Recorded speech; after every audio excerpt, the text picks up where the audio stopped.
Okay, well, that was a fun match this past weekend. That saw Orange County victorious against Las Vegas Lights. It's sort of that excited, disappointed, excited, disappointed. Hopefully that trend doesn't continue. We get to continue to be excited this next match. We'll get into that. We got a lot more going for you. Let's get this thing started. Welcome to the Show of Champions. This is the Orange and Black Soccer Cast.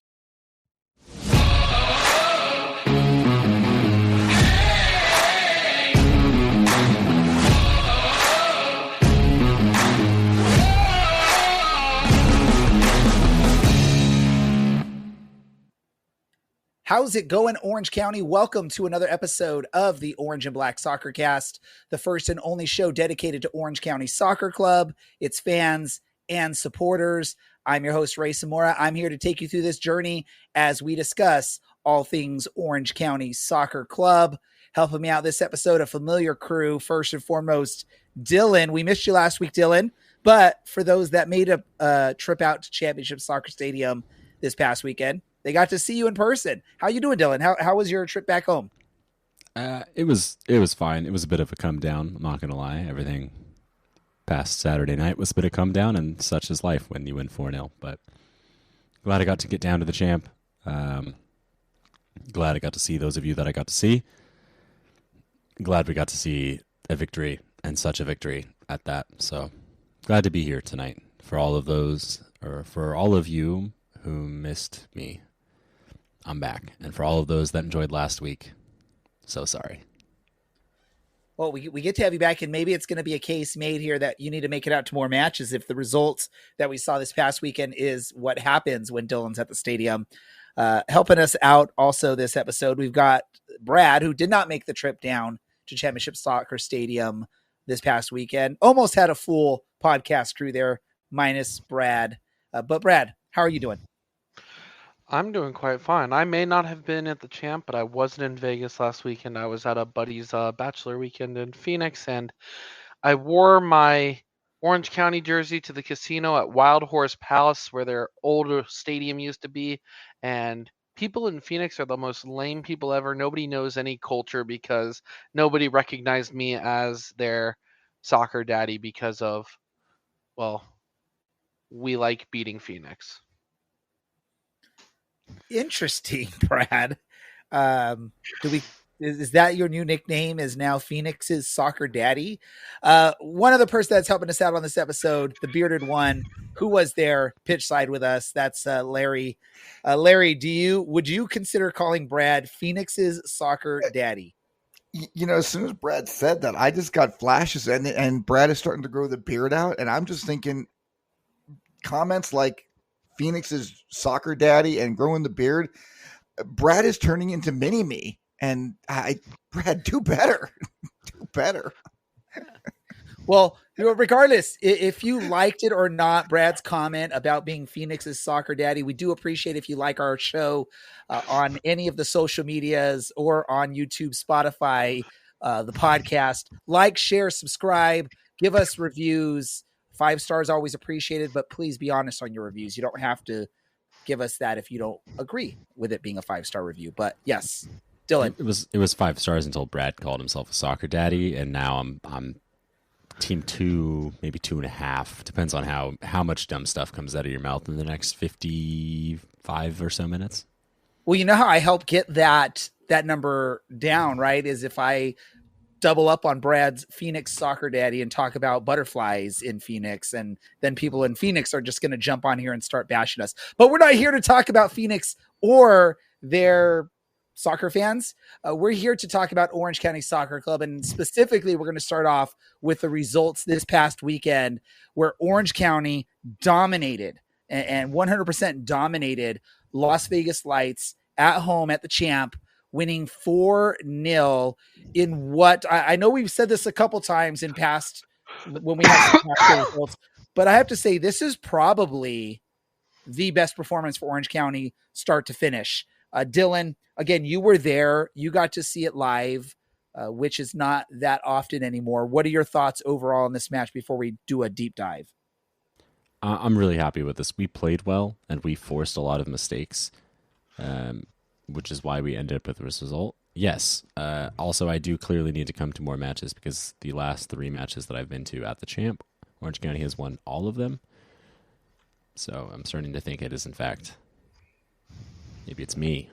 Certainly it couldn't be the players, couldn't be the coaching staff preparing them, couldn't have been any of that. Couldn't have been Mo War, couldn't have been Chris Hegardt.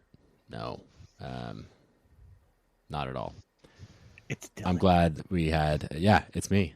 I'm glad we got this result. I'm glad we got the 4-0 victory. It kind of takes us back to just even on goal difference, which, yes, doesn't particularly matter when we're 15 matches into the season, but we've got a few matches in hand on everybody else. And, typically teams aren't making it into the playoffs if they have negative goal difference. So we're trending the right way. I just hope we get to keep it going. Brad, I want to get your overall thoughts on this match, and also just give us an indication, because again, you probably know Vegas more than any of us. Is this more Orange County's stellar performance, or was this Vegas wasn't ready to play? Oh my God, you literally just stole exactly where I was going to go with this. You couldn't have set me up any better. Look, I think Orange County played absolutely phenomenal. I keep saying good teams make their own luck. And Arosa Reina giving us an absolute freebie that led to a penalty kick and then gave a rebound off a save. That's luck that you get because you're being aggressive. Thank you very much, producer Andy. With that said, I also do believe on the flip side of the coin that Vegas played probably their worst game I've ever seen. Earlier in the season when we did lose 1-0 going into that game, I said if we're going to have a goal scored against us, it would be on the counterattack. And I reiterated that point last week. And, good on Orange County for not giving them any opportunities to counterattack. But Vegas just did not look like they were in form like they were earlier this year. In fact, they look like they belong in the bottom of the table, which I believe they are in currently. Dylan doesn't agree with that, or they still have somehow one more win than Colorado Springs. However, the Switchbacks do have a match in hand, so they are level on points. But yeah, things aren't looking good for them. They have a negative 15 goal difference. If you think the whole goal difference thing doesn't matter, that's what bad teams look like, not us. So Dylan and I were in the stands. Brad was watching the stream. Larry was closest to the action on the sidelines. What's your overall thoughts on this match, Larry? What did you see from this? You know what? There is so much good that we can talk about in regards to this game. Passing percentage, we completed 91% of our passes and made something like 570 passes. That is an insane amount of passes and an insane amount of pass completion. Now, without question, this is the best game Orange County Soccer Club has played all year. Everything fell into place. It doesn't matter if they went down a man. We were still going to win this game 3 or 4-0. And you could see that right off the jump. From the minute this game kicked off until the final whistle was blown, Orange County was absolutely dominant. So happy for that. I would love for our team to show some consistency like this so that we are not feeling like we are in a bipolar situation, because we have super highs like this Saturday, super lows like every cup game we've played this year. So let's keep this rolling into Oaktown this weekend. And even though it's a meaningless game, let's make sure that the boys come out looking good and playing like they did this past weekend. So just a quick take from me. Actually, a couple things I want to mention. Last week on the show, I mentioned this is an opportunity for one or two of the attacking players to try and take ownership, because we've had a lot of struggles on the attack this season. And I want to just call out, it looks like Mo War answered that call and really is showing that he deserves some playing time, because he looked stellar out there. He looked aggressive. I loved what I saw from Mo War. I had a friend that was at the match, first ever Orange County Soccer Club match. And he even made the comment that the players that were playing down the sideline in that match just looked great and was excited for it. The other thing I want to call out, Kyle Scott, first match without him on the roster anymore. That's one of those things where you could look at it. It can go probably one of two ways. The team sort of throws their hands up like, oh, we lost one of our key pieces, we're going to struggle now, or you go out there and you prove that you can play without one of your top players this season in Kyle Scott. For those that weren't aware, Kyle Scott, moving on, is now going to be playing in England, in League Two in England going forward here. But yeah, congratulations to Kyle Scott on that. Well-deserved. We love what he's done here at the club. You always knew that he had the talent to go back to England. That's where he was born. And you knew that was always probably going to happen. You just didn't know when. So congratulations to him. But you saw the midfield step up for Orange County this match. Look solid. And again, the attack stepped up. I mean, like I mentioned, and like I think all of you mentioned, this was a stellar performance, probably the best performance of the year for Orange County. Dylan, anything that I said that you don't agree with, or anything else you want to add to this? I think this was just a good performance. I mean, we took our foot off the gas for a large section of the second half, because ultimately when you are up 3-0, you don't need to do a lot. And then Chris Hegardt just said, hold on, guys. Let me just pick out this bottom corner really quick. Don't mind if I do. We look like a team that knows what they're doing. And we've seen glimpses of this over and over and over again. But this is a team performance that I thought,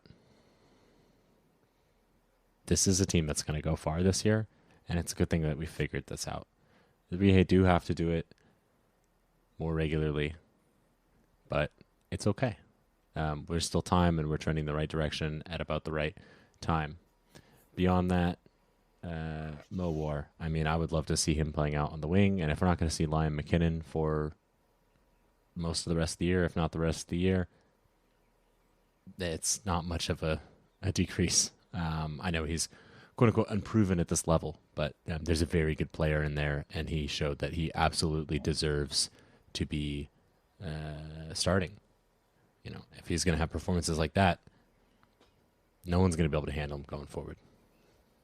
Well, and you talk about Mo War. I mean, this is a player that 100% has the drive, has the desire, right? This is a player that came out 2 seasons ago to try out for the team, was probably one of the last players that was cut before the season starts. So he moves over to LA Force for a season, I believe NISA level. Correct me if I'm wrong there. Correct. And then comes back this year to try out for the team. Again, you rarely have seen that in the history of Orange County, where you have a player that comes out 2 years in a row to try out for a team to try and get a spot. And Mo War did that, and Mo War has that desire and that passion. You can see that in him when he's getting those moments on the pitch. Brad, any other players that, other than what we've talked about, stand out for you in this match, and why? Oh boy, I mean, we got to just go with Hegardt. Like, again, he's the MVP. I've already gushed on him in this episode, but he played probably his best game of the season. He's exactly the player that we were hoping he'd come in, fill in a bunch of roles in the team. When he was on loan last year from Loudoun, now that he's permanently signed with the team, like, he's producing, and, you know, well earned. He's going to step in quite nicely with Kyle Scott gone, even though he was already getting playing time. That's his role. Definitely. And this was without Stephen Kelly out there, because he was on a red card, so he didn't get to play this match. It'll be nice to see how he slots in with this team if we can continue this momentum.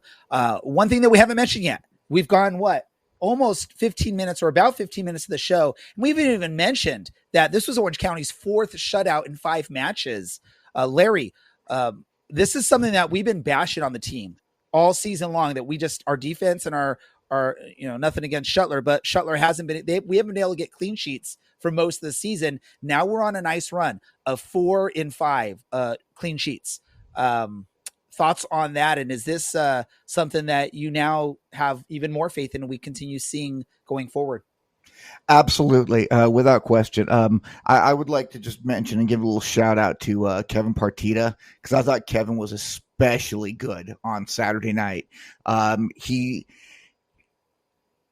you guys hear? You probably couldn't hear what I could hear, but I think he has a nickname. And next time we get him on the show, I'm going to confirm it. But I think everybody's calling him Poppy these days, because he's got the couple of boys and he is really turning into a leader out there on the pitch. And you could see it Saturday night with his play and with his leadership out there. Now, having said that, let's go talk about the defense. Tom and Vuk are just firing on every cylinder defensively that they could possibly be firing on. They are reading each other. It's reminding me so much of the Orozco Kiernan days. And those two guys were so good on that back line together. And Tom and Vuk are really stepping into their roles. And maybe it's just taking them a little bit to partner up together to be able to shut down those passing lanes and shut down those shooting lanes. And, these last 4 or 5 games, they have done it absolutely beautifully. Love to see it. Love to see. I mean, hell, when the other team only gets 4 shots the entire game and only 1 shot on goal, great job, Colin, stopping that 1 goal. But hey, you know what? If the other team can't get any shots on goal, Colin doesn't have to do any work. And at the end of the day, he still gets the clean sheet. And we'll take those all day, every weekend. Yeah, I'm a strong believer that, the stat of clean sheet for a goalkeeper, that really is an all defensive stat. That's not really just on the goalkeeper, unless, there are those matches where the goalkeeper literally kept you on that clean sheet with, 3 or 4 amazing saves. But most of the time it means your defense is playing stellar. They're playing together and they've built chemistry. And I'm a strong proponent of your defense, especially your center backs, needing really good chemistry to succeed. And unfortunately, earlier on the season, there was no really clear cut plan on what the center defense was going to be for Orange County. And when I talk about center defense too, it's not just the center backs. It's also your defensive midfielder that's playing back there that needs to be able to really work in sync with those 2 center backs. And we're seeing that now at this point. We're seeing this team and that central defense mesh and look really good. And like you all talked about, this is looking close to like what we saw a few years back when you had players like Michael Orozco and Rob Kiernan playing together, and how just well they mesh together in that type of role. I think we're seeing the start of something very beautiful with them on that. And hopefully, this goes back, really, this result looks quite similar as far as just the domination and the excitement for the fans that we saw that very first match of the season against Oakland. I think that had all of us saying, hey, as long as this team can outscore their opponents and we can play really strong. Yes, that wasn't a clean sheet, but we got goals and the offense figured it out. 4 goals in this match. Yes, against, like Brad said, probably one of the worst performances for Las Vegas, if not the worst performance for that team this year. Hey, we don't care. That's our opponent. We got scheduled against them. We play our match. Let's take control of what we're doing. And we saw that from Orange County here against Vegas. And that's what good teams do. Good teams take advantage of teams that aren't playing their best. And then they go and they get those wins. They get that 3 points. They put it in their back pocket. They move on to the next week. And that's what we did this week. So speaking of moving on to next week, there is a match for Orange County coming up. Although I believe one of you, I can't remember exactly who said it, it's sort of nothing match, right? This is a match that doesn't mean much for anyone. Brad wants to talk about nothing. Brad wants to talk about okay. I get why Brad's shaking a bottle of Malort. I don't think it's like champagne where once you pop the bottle, it's gonna like make a nice noise and spray all over Brad. But it's because it's his anti-Jägermeister cup. The Malort cup is what Brad likes to call this competition. It's a meaningless game as far as the results go, right? I don't think either team really has a chance. Maybe Oakland has a very slim chance of something, but probably not. Even if we win, we move up to second place. We move up into a tie for second place, but all tiebreakers send whoever else we're tied with. It's over. We're done with the anti-Jägermeister Cup tournament this year. Here's the big conundrum of this, right?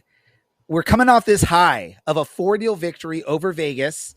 Probably, like we've all said, the best result and the best what we've seen from Orange County all season. Now you're going into what basically is a meaningless match for Orange County. And basically, I think too, if you really look at it, Oakland, this is a meaningless match for them for the most part, unless there's a slim chance of something for them. I haven't looked at the standings on that.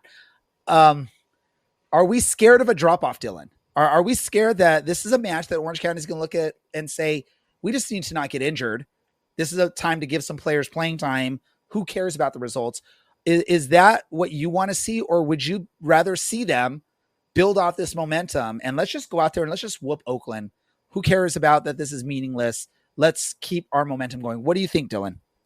There's a chance that you give a handful of players the opportunity to prove themselves. If Mo War in this situation hadn't just played an amazing match on Saturday night, this is a chance where you go to Mo War and you say, okay, here you go. I know it doesn't matter, but give me a headache about who to pick the following week. And this is a good team, and there is a decent amount of depth here where there are players who probably could play every week. I imagine a Koa Santos, for example, probably not super jazzed that a teenager has taken his spot. And yet, that's the situation he finds himself in. And he played 27 minutes last weekend. This is a chance for him to maybe play a little bit more. Ultimately, everybody that's involved in the playing staff and the technical staff, they know that the expectation is that Orange County wins this match. There's no reason that Orange County shouldn't win this match, and that it doesn't matter. They're professionals. They have a job. Their job is to win. Oakland has 2 games in hand on us in the real world of the non-Malort Cup. They are level with us on points, and they have conceded 6 more goals. So I think even if we don't play all of our starters, we can probably win this match, and guys will be out there, and guys will be really hungry to prove why they should be starting after that. Brad, let me get your thought on this. What's your preference? Would you rather see Orange County just go full throttle against Oakland, or do you look at this as we just need to not get hurt this match, give some players some opportunities? Who cares about, I guess, momentum or anything like that? What's your thoughts on this, Brad? I'm going to go with option C, play the kids. And not because I want to avoid injuries, although that is a good reason to, but mostly because look at what happened last time we played the kids against Sacramento. That game we had absolutely no right to win. And not only did we win it, but the team looked pretty good. Obviously not as dominant as the previous game that we just played, but still an absolute masterclass from the kids on how to play counter defensively against Sacramento, who played a good starting team. So yeah, play the kids, let them prove something, and maybe if you steal the win on the road, you steal the win on the road. Okay, Larry, question for you. Yeah. What's your number? So if 11 is basically we're rotating the full side, all 11 players are players that didn't play this last match. 0 being that we're keeping the same lineup at this past match. What is your sort of ideal number for this? And what are some of those players that you say give them a rest this match against Oakland? I would say take the entirety of OCSC 2, put them on a bus to Oakland, let them play this game. And I will tell you why. Because 4 days later, we got to play Phoenix. We've got a game Wednesday against Phoenix at our house.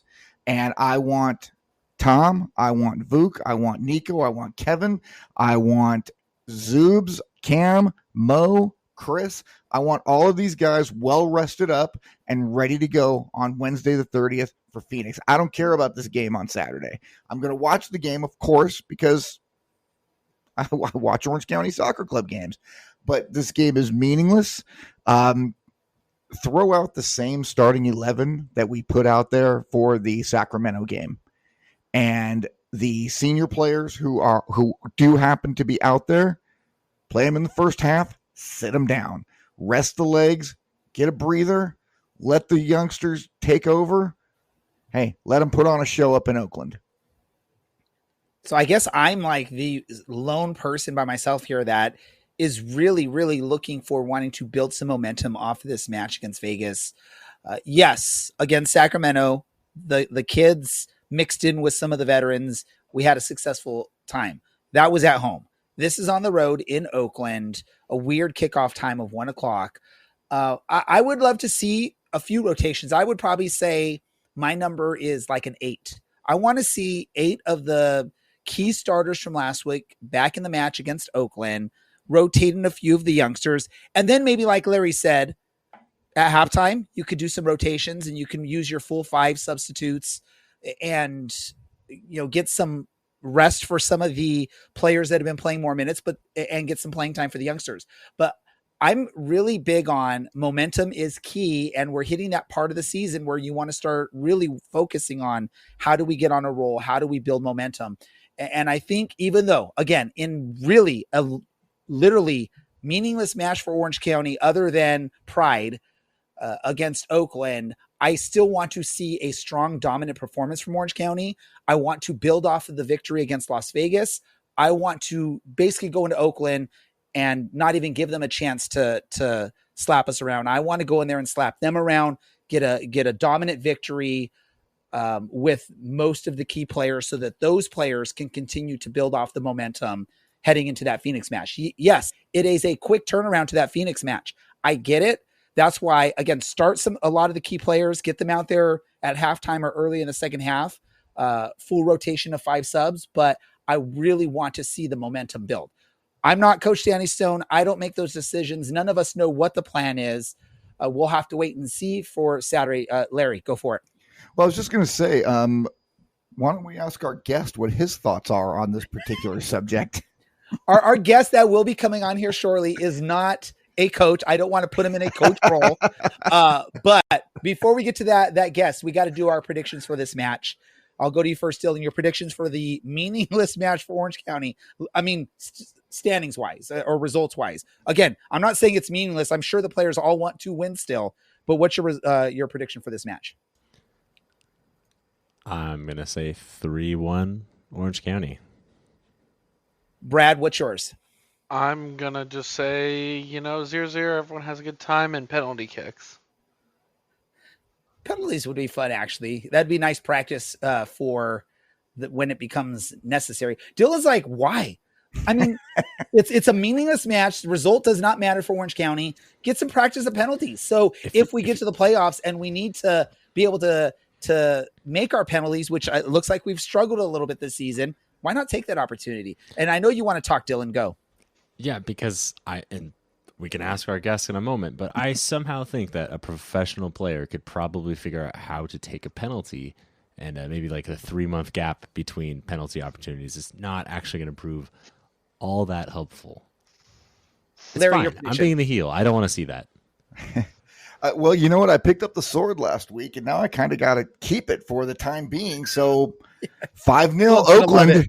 5-0 Oakland. I love this one. Dylan's no, love it. But just like last time, I'm going to say no. I'm not actually going to. I'm going to say it out loud, but I'm not actually going to believe it.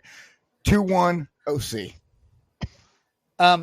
Mine is all. I'm hoping Coach Danny Stone plays strong and then gives the players a rest. Once we do build that easy lead with a strong lineup, I'm going to go 3-0 Orange County. We're going to get another shutout. That's going to be 5 and 6 matches plus a good result in the non-Malort Cup, officially the Jägermeister Cup for USL Cup. One of those players that's going to, hopefully, we'll see. I don't know. Maybe they will have a key part of it. Maybe they're going to get a little bit of a rest in this match is a midfielder for Orange County who just came off a great performance team-wise and individually, and that's Mr. Chris Hegardt. Chris, welcome back to the show. Hi, guys. How are you? Thanks for having me again. We are a joy. Yeah, we are glad to have you back, Chris. Especially, it's always a lot more fun to talk with players after such an amazing result. Just let us know, what was the atmosphere in the locker room and with the players after the 4-0 victory over Vegas this past weekend? Yeah, I think it was pretty good. I think that was a really good performance from the guys. So I don't know if it was a relief, but I think that first half was probably one of the best halves of the season so far. So I think just building on that and keep going off that. Like when we play our best, we're one of the best teams in the league. So just keep going on that. So as a professional player, we sort of had a debate here before you came on about what we want to see from Orange County in what we've dubbed a very meaningless match for Orange County results wise, or, as far as, it doesn't matter what happens in the match for you all as far as the results in the Jägermeister Cup. What would you prefer as a professional player in this upcoming match? Knowing that it's not an important match, would you rather get the rest, or do you have that desire to go out there and let's go out there and just whoop on Oakland, so that way if we face them later on, they know what we're capable of? Yeah, that's a good question. Yeah, for me, it's an easy one. I always want to play, no matter the occasion. So for me, Saturday is just another chance for me and the team to show ourselves. So yeah, that's an easy one. I want to play, but it's up to the coach and what they want to do on the weekend. But like I said, like everyone's been training good and playing good. So whoever ends up playing on the weekend will do a good job. And just for those that maybe aren't familiar with being a professional athlete, which all of us are not familiar with that, how important is consistency and like, being the fact that you normally would play every Saturday, your body's used to that, even though there is a midweek match coming up after this match. How important is it for just a physical body for a professional athlete to play consistently like that? Or does taking that extra little bit of time off not really impact a player mentally, physically, and all that? Yeah. I think, like you said, like I think momentum's pretty important. Once you get a few wins or you win a game, you start to really believe. So I think momentum is a very important thing, even though we have a quick turnaround. I think if we can keep winning, it becomes a habit, and then from there on, you just start to get good results. So I believe momentum is very important. Hey, Chris, after the game, you went over and took a photograph with some people. Was that all family? Because there must have been like 60 people right there.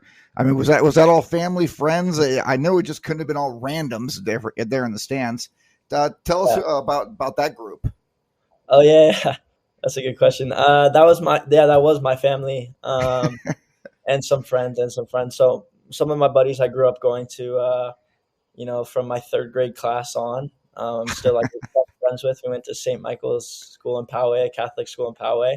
So we're still best friends. So like six or seven of them came up to the game, and then my family, my cousins were in town, so they were actually at Disneyland for the weekend. So they came to the game, and then just my brothers and sisters and cousins came up. So honestly, it was a great game, and I was glad I was able to have a pretty good game when everyone was there. No, Chris. Pretty good game is a freaking understatement. Okay, let's just you had a phenomenal game. You know it. I know it. Ray, Dylan, and Brad know it. You can say it, man. You can have a little ego on this one because you really played well. I would like to ask you about your goal. It's 89th, 91st minute, something like that. We do a little quick restart. First of all, that particular position there from where you shot that goal, that was a little bit taken right out of Milan Olaski's book. So really loved seeing that. But when you get in a situation like that, did you just see the opening? Did time slow down? Talk us through it. Yeah, I mean, in that moment, it was a free kick. So I just told one of the younger players, Gavin, I was like, hey, just touch it to me, and it's already 3-0. There's 2 minutes left. So there's not a ton of pressure. So I was like, I'm just going to go for a shot here and see what happens. So just line the defender up and then hit it. And I knew right when it released from my foot that it was going to go in. I hit it pretty clean. So pretty happy to score. That was a rocket. It was nice. We liked it. Yeah. Tell us a little bit about the penalty shot. This looked like there was a lot of player discussion there on who was going to take it. Ultimately, was it Ethan saying, "Hey guys, this is mine. This is me"? Talk us through. Yeah. Usually before the game, the coach will assign like PK takers. So whenever Zubak's playing, he's probably going to take the pen or someone else.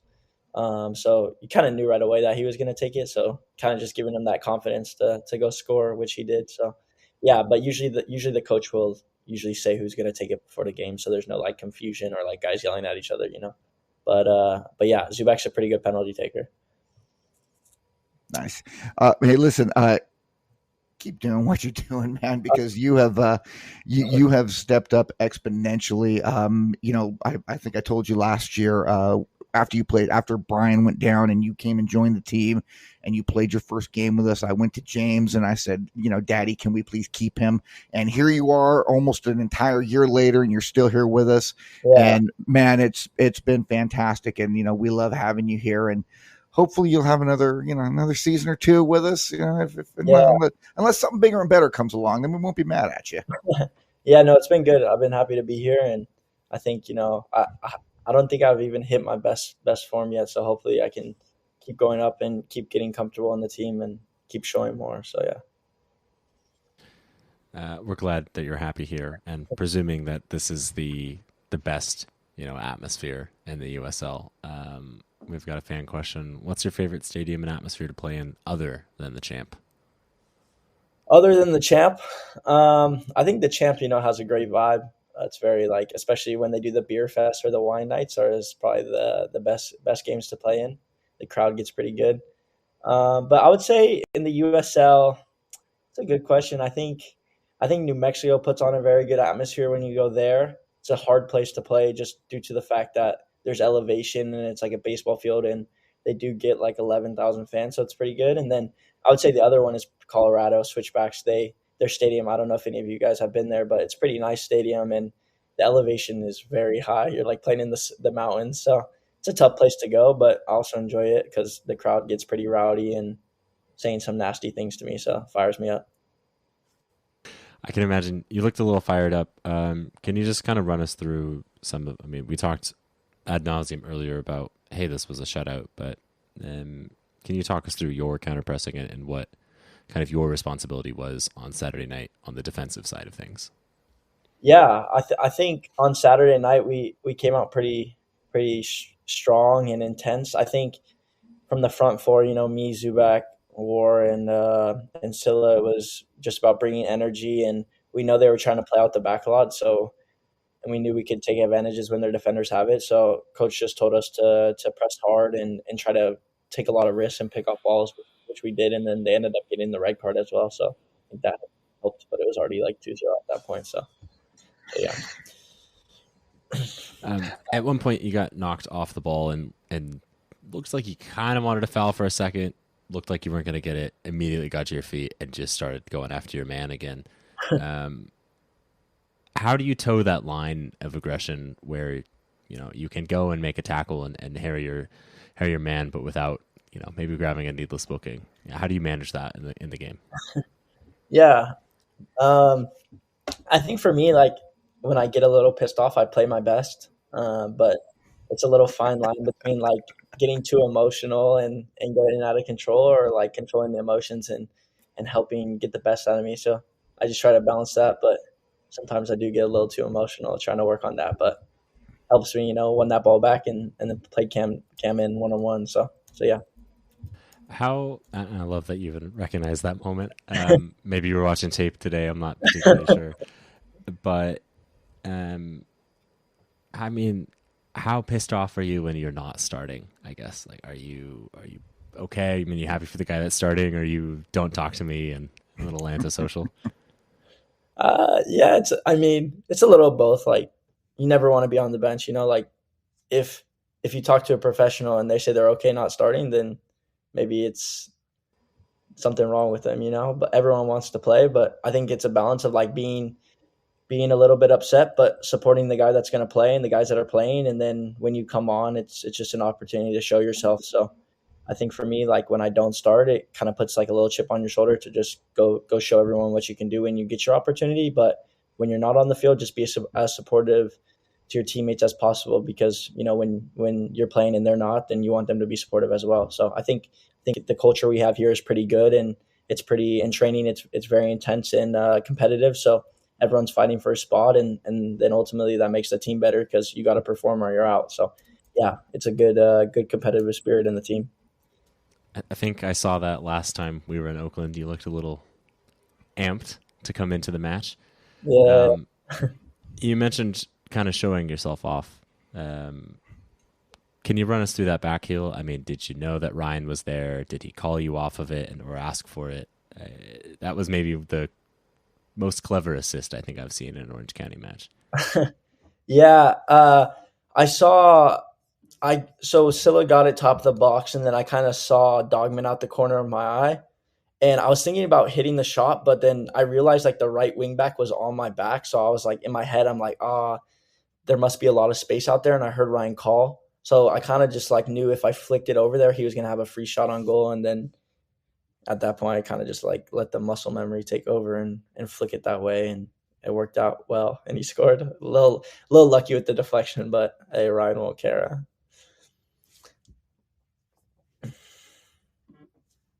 Oh, Larry has decided to pull a Brad, so he had something.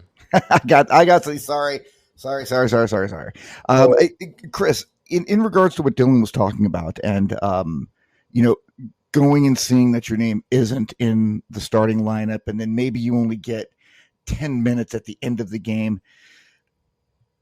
How much fun is it not when you have to go and do those laps afterwards too? How annoying is that to you? Yeah. Yeah, it's a tough one when you don't play and then you have to do runs after the game. But yeah, I mean, that's just more about like keeping your body in shape and ready for when you are playing a lot of minutes. Just because they don't want like the load to like decrease and your muscles to get weaker. So I think, yeah, there's something with it all. I'm sure it makes sense. It just doesn't look like it's fun. And nobody who's running them is like, oh, hey, I get to go run some more. Yeah, it's not fun. Yeah. Awesome, Chris. Well, I heard that the new PA announcer, a buddy of mine, called you Christopher on the loudspeaker. Is that a name that you do recognize and go by, or should I reprimand him on the back end? Christopher, yeah. Only my parents call me that when they get mad at me, but yeah, you guys can start calling me it too. I don't mind. Either Chris or Christopher is good. No, in all honesty, fantastic game from you and the team last week. Was there a little bit of like a change in play style to be a little bit more aggressive against a team like Vegas? Is that the style that we are looking out of the team to see a little bit more of, or what say you on that? Yeah, I think it was a little bit different in this game just because I was playing as a left winger this game, and then my characteristics when I'm playing, I'm not really a winger that wants to like stay touchline wide, so I think I was like drifting inside a lot, which was causing Vegas a bit of problems. So yeah, I think just the way we set up tactically caused Vegas a bit of different problems than we have in the past, but I think just everyone played really well and just a lot of energy. And when you play at home in this league, it's definitely, you get a lot of momentum and support behind you. So I think just starting the game well helped us win it.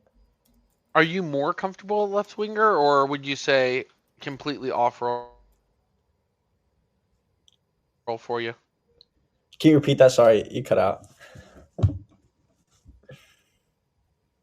Yeah, are you more comfortable at left wing, or was it just kind of like a one-time role that you're filling in there for?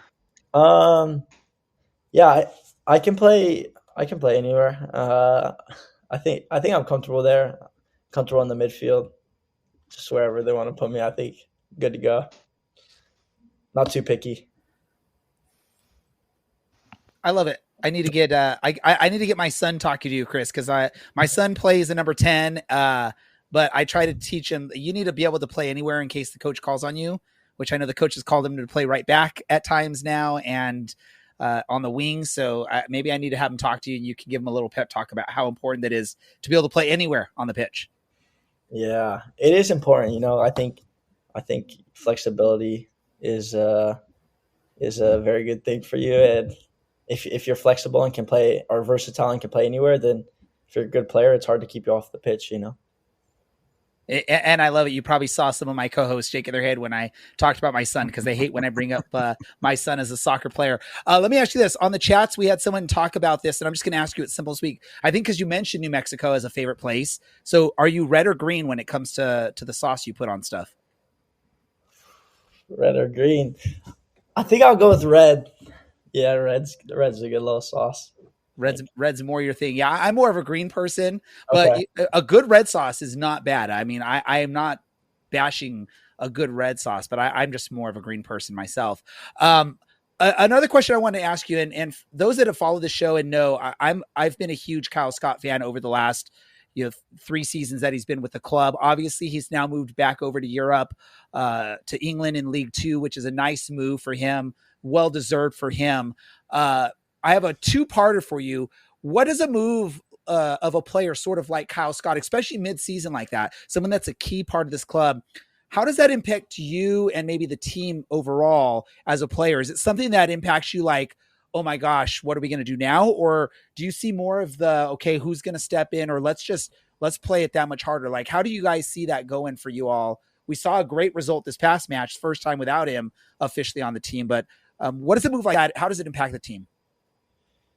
Yeah, I think, it's a tough one because Kyle's a great player and, we're going to miss him a lot. And he did a lot of great things for Orange County, but I think, he had a really good opportunity back home in England. So, it's hard when those opportunities come to pass him up. So, I'll miss playing with him a lot. And he's a really good player. I mean, obviously, as you guys know, he's been one of the best players here for a while and just brings so much consistency every week. And, that's why the club in England came for him. But yeah, no, we'll miss him. But we definitely, have some players that can fill in, and, they're not Kyle Scott, but they can provide something else, and they're quality players. And, we just got in Stephen Kelly from Scotland, so he'll bring a lot of quality when he starts to play. And I think you guys seen him play one game or so far, but he's shown to be a really good player. So I'm excited to play with him as well. And yeah, it'll be good, but I'll miss Kyle for sure. He's a funny guy and a great player. I'll miss him.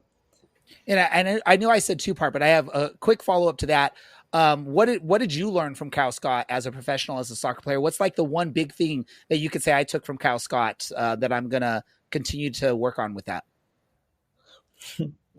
What did Kyle teach me? And if he didn't teach you anything, by all means, call it out and say like, nope, I already do all that stuff. Kyle taught me a lot. Kyle, he taught me, Kyle's really good with the ball. So, try to take some stuff from them. And then I think Kyle has like that calm technical side to him, but he also has that nasty side to him where like he'll get into tackles and show his English side. So I think, I can help add that to my game of, putting in some tackles and working hard and learning that from him. So yeah, I wish him all the best over there. Keep in touch. One of my favorite things about Kyle was his aggressiveness out there. I know he got a lot of cards, but I'm a firm believer of, I don't mind you getting cards as long as it's for playing aggressive, not for playing dirty, right? And most of what I saw from Kyle was he was just playing hard, doing what he could. I mean, like you said, the English side of things, right? Like getting away with as much as you can until the ref's going to say no more. But clean, not dirty, clean. Good at, yeah, for sure. No, he was good at that difference. And then what is a move? Because for those that don't know, I mean, it seems like your name's been around the USL for years and years and years, but you're still just 23, right? So what does that type of move, and Orange County has proven that they can move players, not just one player, not just older players, not just, name players. They move players to Europe all around. What does it do? How does it motivate a player like you or other young players on this team to know that there's really these good opportunities that Orange County is providing? Yeah, I think, it's definitely motivates you as a player that Orange County has those connections abroad, and, everyone loves playing for Orange County and wants to be here and develop. But, as a kid in the US, if an opportunity in Europe comes, it's, something that you want to pursue. It's something that a lot of players want to do. So I think, that Orange County has that connection and pushes players abroad is really cool to see. And I think it brings a lot of motivation to players that if you do well here, that they can find you a spot in Europe and send you there and allow you to progress your career in a different way. And there's really no team better than Orange County Soccer Club and all of the USL at doing this. So I want to go back to the game a little bit here, just real quick, Chris. There was some great play between you and Ryan on Saturday. I mean, the back heel to set up the goal, but just in general, you two looked like you were really clicking on Saturday night. Now, at the same time, over on the other side of the field, you had Mo and you had Scylla, who were also just absolutely brilliant. So I'm going to ask you, who was the better combination Saturday, you and Dogman or Usman and Mo? Yeah, I think that Usman, Scylla, and Mo were a good duo, but I think me and Dogman, we're better. Not joking, we're both really good, both of us. Yeah, we played well together, but yeah, I enjoy playing with Ryan a lot. He's a great player, and he bombed the flanks, but yeah. It's awesome to see it, and it's awesome that we can ask a question like that. It means the team had a really great performance all around, that we're like trying to decide which duo had a better performance this past weekend in the 4-0 victory over Vegas. Before we let you go, Chris, any last words you want to share with the fans heading into the next few matches? Anything you want to say to the fans? No, I'm excited for I think Wednesday's a pretty big game with Phoenix. It's like 20. I think we're both like, they're like 3 points above us, or maybe a little bit more. So it'll be a big game for us, and just excited to play at home. I feel like every time we play at home lately, it's been really good vibes and good crowd. So just can't wait to get back there on next Wednesday and get a win again. So just excited. Yeah. Yeah. And if you didn't know, and if none of the players probably were around back then, in 2018, in the Western Conference Finals, their fans stormed the pitch of Championship Soccer Stadium, and it left a really bad taste in the fans of all Orange County soccer fans. So just let them know that this is our house and not their house, right, Chris? Yeah. Everyone, midfielder, amazing player, and hopefully we keep the run going. Chris Hegardt, thank you for joining the show, and we look forward to talking to you again very soon. Yeah, thank you guys for having me. I really appreciate it. I'll see you guys hopefully next Wednesday at the champ. Awesome. We will see you out there. Thank you, Chris.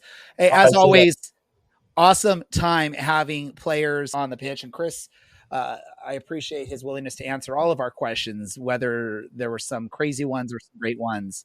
And Brad, Dylan, and Larry, sorry, I brought up my son. It happened. Any other? I didn't say anything this time, Ray. I let it go.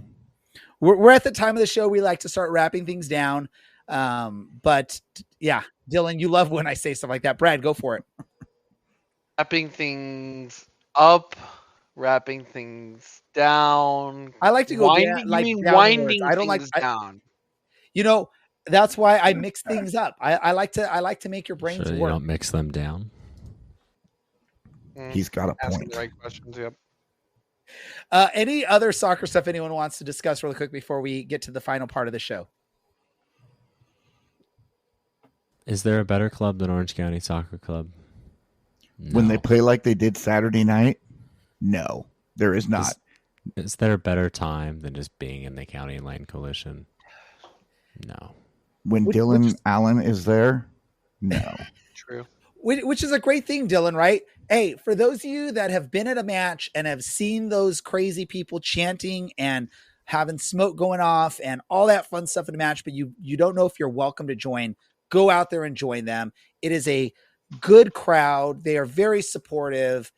You might need to be prepared for a couple bad language words here and there, but it's what it is. But in the end, very good group of people that get along and are welcoming to anyone. So don't feel nervous if you've ever thought about going and saying hi or standing in that section.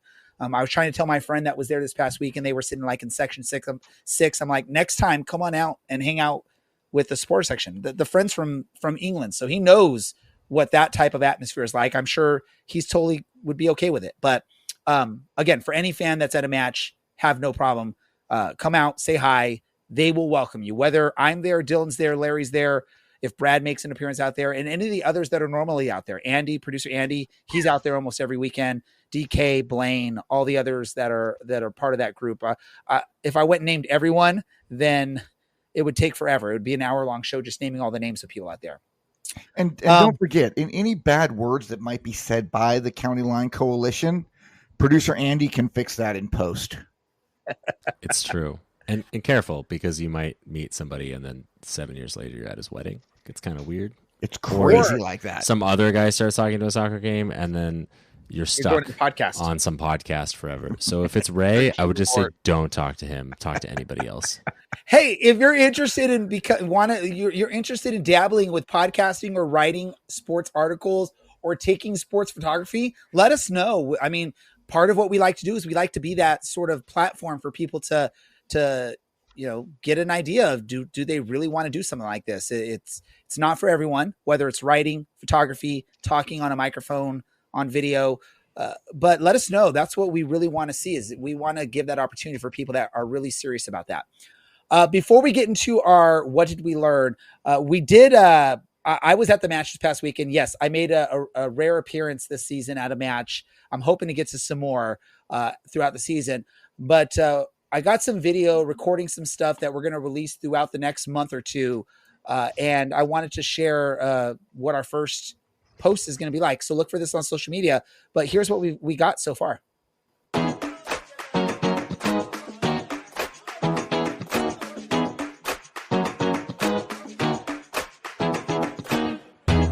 Hey, Cam, can I get your autograph?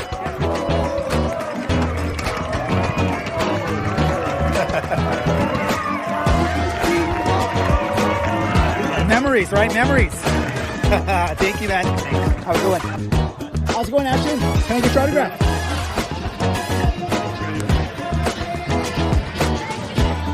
How long ago was that? Like a year ago? You're like, how did I even find that picture? Thank you. Ryan, can I get your autograph?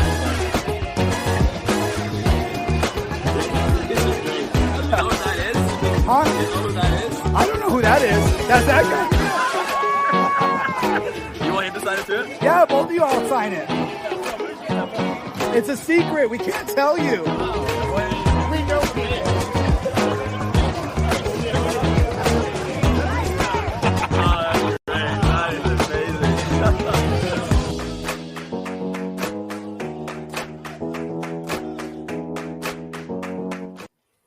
There we go. So we got plenty of video, not just those three players.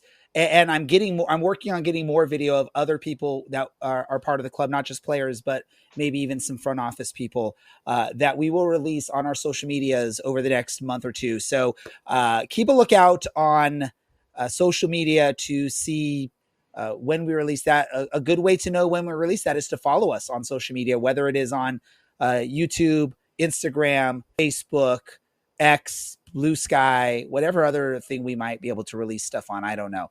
But go for it. And then anything that we post, make sure you give us a like, thumbs up, a heart, whatever it's called on whatever platform it is. And don't forget to visit our website, OCSCpodcast.com, to read any of our great written content that we produce also. With that said, let's wrap things up with what did we learn? And I'm going to go to Larry first. What did you learn, Larry? I learned that Andy can clean anything up in post. Thanks, Andy. You're the best. I'm not Brad, letting that one go for a while. What did you learn this episode, Brad? I learned that I say the silliest things, and I don't regret any of it. Dylan, what did you learn? I learned that Chris Hegardt is an international expert, as he knows, in fact, where Stephen Kelly came from. Couldn't be the main man on this show, could he? Man, I was waiting for that. I knew you were going to come at me with that one. I wish I had something to bash you on this, but I learned that Brad wants to be known as Phoenix's soccer daddy from here on out. With that said, I want to thank everyone that participated in this episode, including my co-hosts, Brad, Dylan, Larry, he's over there. Yes. And also producer Andy, our special guest tonight, Chris Hegardt, for an amazing interview. Make sure you pay attention to what he's doing out there pitch, because he's doing great things. All of our listeners that participate in the chats and had fun with us, or anyone that is going to listen after the fact on podcast form, thank you for doing so. With that said, this is the Orange and Black Soccer Cast, and we are out.